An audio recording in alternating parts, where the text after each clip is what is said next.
until your deliverance is complete, as long as you will worship after you are delivered.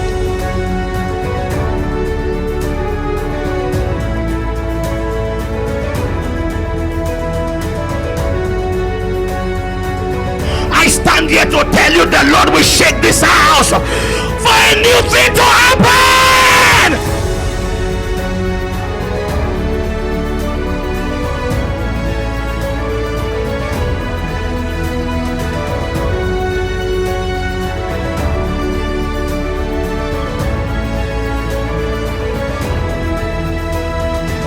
To destroy the works of the devil. God has to destroy every instrument, everything that they are using against you.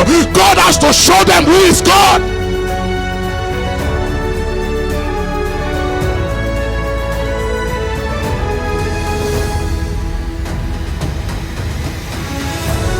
Every physical spirit assigned for me to see the promised land and I will not enter shall not be my portion.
Several years ago, Nike was doing okay. Nike was doing good. Nike was a big company. Nike grossed annual revenue of $900 million. Nike was a known company. Nike was a reputable company, a profitable company, until they took these three words from a very wise man. There was no explanation to these words. There was no innuendo. There was no pretext. There was no post-test. There was not context for it. Just a simple phrase, just do it. There was no abstract written about this particular slogan. They didn't have to show you exactly what they're trying to say. They didn't have to tell anyone, this is what we mean by just do it. They just came and gave themselves a new slogan, and they put it on radio, they put it on TV, just do it. And after they started with this slogan, their annual revenue went from $900 million to $9 billion. $9 billion from 900 million. 900 million is just 10% of 9 billion. Just after they came out with the slogan, just do it. Now, why does that slogan resonate with people? Why does that slogan bring in more customers? Why does that slogan bring more people to like Nike? Why does that slogan make people interested in Nike? Why does that slogan intrigue people to bring the revenue of Nike from 900 million to 9 billion? I'll tell you why. The reason why is because we live in a very strange generation. We live in a very strange time. A time where people like to procrastinate, deliberate, and talk about things without actually doing them. We live in a talking generation. We live in a microwave generation. We live in the age where people like to talk about success rather than pursuing success. We live in an age where people like to say things that they would like to do but never actually doing them. We live in a time when people would rather gossip than do something important with their lives. We live in a time when people spend so much time on social media rather than doing something that will put them on social media. We live in a time when people are no longer interested in doing things, they just want to talk about them. We live in a time where people get jealous of those who are doing great things and they talk about them, they malign them, they spread evil rumors about them, they try to bring them down with their gossip rather than them going out to do something great for themselves. We live in a time when people are full of jealousy, they are full of envy, they are full of competition, they are full of all kinds of disdain for those who are successful. We live in a time when people are no longer interested in supporting success. Rather, they would rather live in their failure. We live in a time when people look at other people instead of rising up to do what those people did to succeed. We condemn them, we malign them, we destroy their names, we destroy their reputation. We say the source of their success is evil and negative just because we are not willing to do the same. We live in a time when people come to church as opposed to coming to do things. They want to sit back and relax, enjoy the atmosphere, enjoy the ambience, enjoy the word, enjoy the praise and worship, take up their pocketbook once service is over and they go home. We live in a time when people no longer want to pursue after things, they want things to pursue after them. We live in a time when people come around other people and instead of joining together and joining forces to do something great, everybody wants to go on their own and talk about what they want to do without actually doing anything. We live in a time when preachers talk about great churches. Preachers talk about huge turnouts, cathedrals. We talk about massive congregations, but we never do, actually never do anything to bring that to pass. Nobody wants to evangelize. Nobody wants to win souls. Nobody wants to go out there. We like talking about it. We just don't like doing it. So Nike came out and said, just do it. Stop talking about it. Just do it. Stop arguing about it. Just do it. Stop dreaming about it. Just do it. Stop having all kinds of discussion about it. Just do it. We are tired of talkers. We are tired of those who see the problem, talk about the problem, identify the problem, criticize us for the problems, go after us for what we are not doing right, but they do nothing. We live in a time when people come to church and complain about visitation, complain about follow-up, complain about calling them, complain about the pastor not having visited their houses, but they never actually come and say, what can I do? What they didn't do, how they didn't do it, who didn't do it, how late they did it, how slow they did it, how smooth they did it. No. You keep talking about what needs to be done, but you don't do it. We talk about faith, but we don't take a step of faith. We talk about prosperity, but we don't do anything to prosper. We live in an age where people want to pray and experience breakthroughs. They want to pray and fast and have prosperity. Have I ever told you? Have I ever informed you? Have I ever preached to you? Have I ever declared to you that prosperity, riches, and wealth does not come from prayers? It comes from doing things. How long have you been talking about starting your own business? Somebody say, just do it. Hando koshata.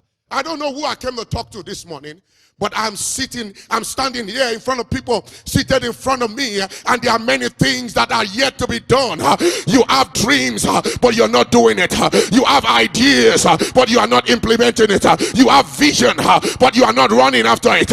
You have all kinds of purpose in your mind, but you are not chasing after it.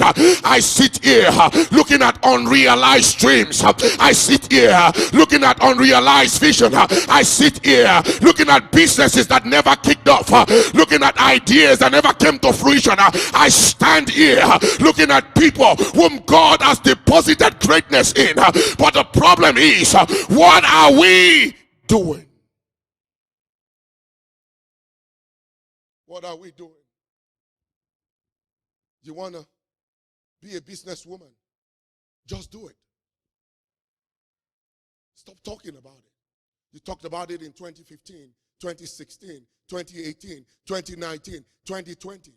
You talked about it in 2021. Here we are in 2022. You're still talking about it. Oh, I have a calling of God upon my life. Do you know how many pastors are saying they have calling upon their lives? Oh, I have a calling of God upon my life. Do you know how many pastors I have talked to, and they have confessed, they have professed, they have stated that they have the calling of God upon their lives, but they are still working on the rigs? Oh, you know, Pastor, I've got to put food on my table. I have got to put food on my table too.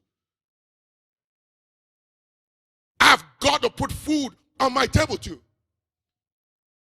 But I quit my secular job in 2007. I have not laid my hand on a secular job since 27. Boy, was that easy? No. Were there days I suffered? Yes. Were there days I couldn't pay my rent? Yes. Did they repossess my car? Yes. Did they chase me out of the office I rented? Yes. Did I close down my first church? Yes. But I did it. I did it. And when I failed, failure is not the end. It's an opportunity to begin again more intelligently. And I got back up from where I fell. And I said, this is not the end. I'm going to do it. I'm going to do it again and again and again and again until it works out. If I have to go hungry, I will go hungry. If I've got to be broke, I will be broke. If I lose my house, it's okay. If I lose my car, it's okay. But I will rather do that than sit somewhere and feel sorry for myself playing safe with that $20 an hour salary.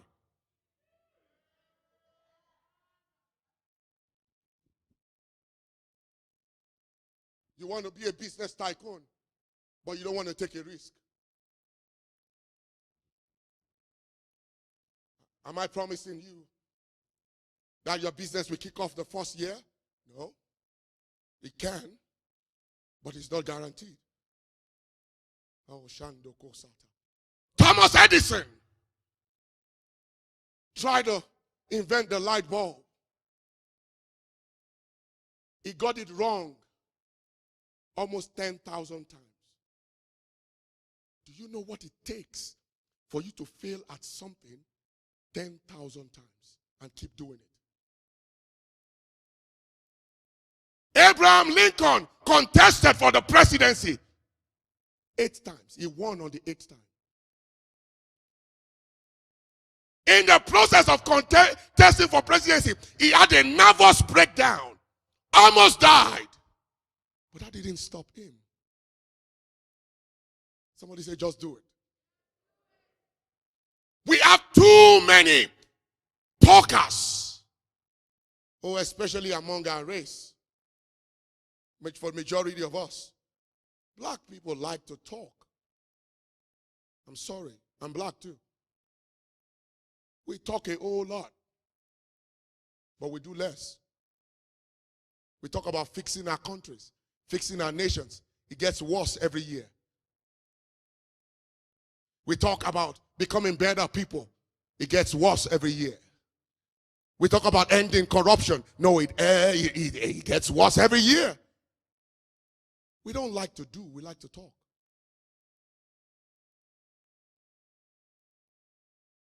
Have I failed before?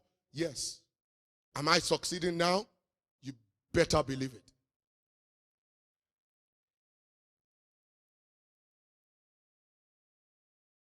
Oh, this place is so quiet now. You're thinking about the things you should be doing that you're not doing.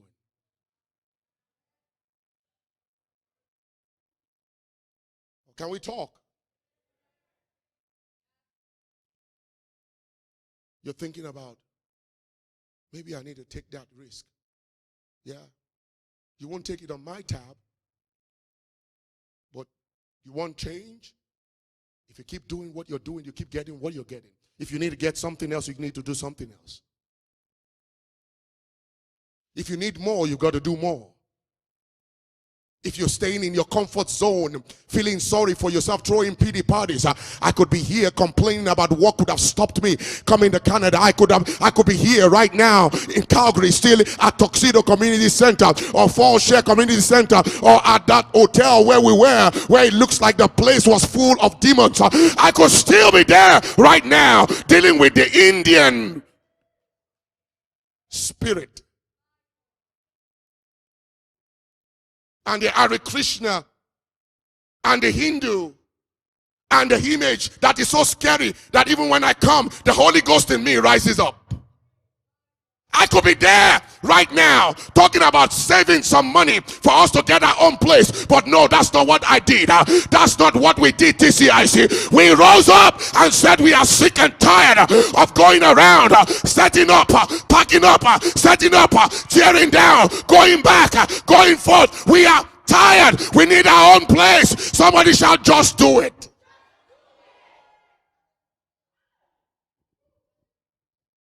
The more you talk about it, it ain't gonna change anything until you get off your butt. The 4 lepers said to themselves at the gate of Samaria, they said, we will not sit here and die. If we sit here, we will die. If we go into the city, they may kill us, but we will go to where we know there is food, where we know there is abundance. They said if we go there and the enemy kills us, so be it.